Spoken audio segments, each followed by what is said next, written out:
तो आज जब मैं सो के उठी तो देखी पतिदेव सो के उठ चुके थे और पापा के साथ कुट्टी काट रहे थे। भैंस के चारा ख़त्म हो गया तो इसलिए पूरा के चारा काटते अभी। और सुबह के मौसम बहुत ही अच्छे थे, अभी सूर्य देवता निकल ही रहे थे और ये देखने में बहुत ही ज़्यादा अच्छे लग रहे थे। फिर मैं भी अपना झाड़ू उठाई और लग गई घर की सर सफाई करने में, क्योंकि हमारा दिन का शुरुआत यहीं से होता है। तो फिर मैं अच्छे से सब घर की सर सफाई करके चली गई ब्रश करने के लिए। तो ब्रश कर ली थी, फिर चली गई मैं चूल्हे घर में और चूल्हे घर में सबसे जाके आग जलाई और आग जला के चाय बनाई और बच्चों को दे दी खाने के लिए। और प्रियांशु और उसी हमेशा ही चाय बिस्कुट सुबह सुबह ही खाते हैं और साथ में मैं भी थोड़ा चाय और बासी रोटी खाने लगती हूँ।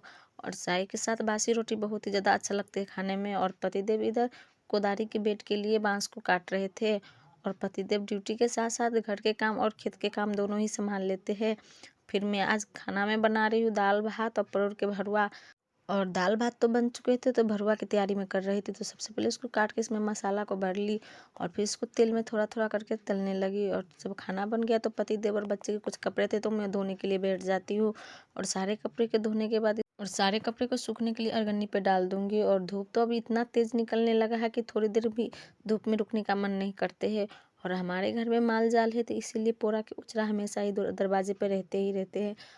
और जब मैं रूम में गई तो प्रियांशु हरिन के साथ ही खेल रहे थे और इसको तो घोड़ा बना के खेल रहे थे और इसके आँख के बारे में पूछ रहे थे कि मम्मी इसका क्या है। और फिर मेरे चूल्हे में आज माटी लगाना है क्योंकि चूल्हे के मुँह बहुत ही ज़्यादा बड़ा हो गया है। तो माटी और भूसा को अच्छे से सान ली और सान के आ गई चूल्हे में माटी लगाने के लिए।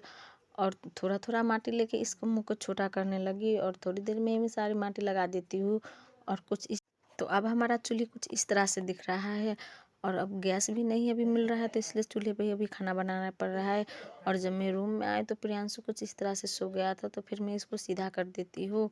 और आप सबको मेरी वीडियो कैसे लगे आप सब कमेंट में ज़रूर बताइएगा। तो अब मिलते हैं अगले ब्लॉग में, तब तक के लिए बाय बाय।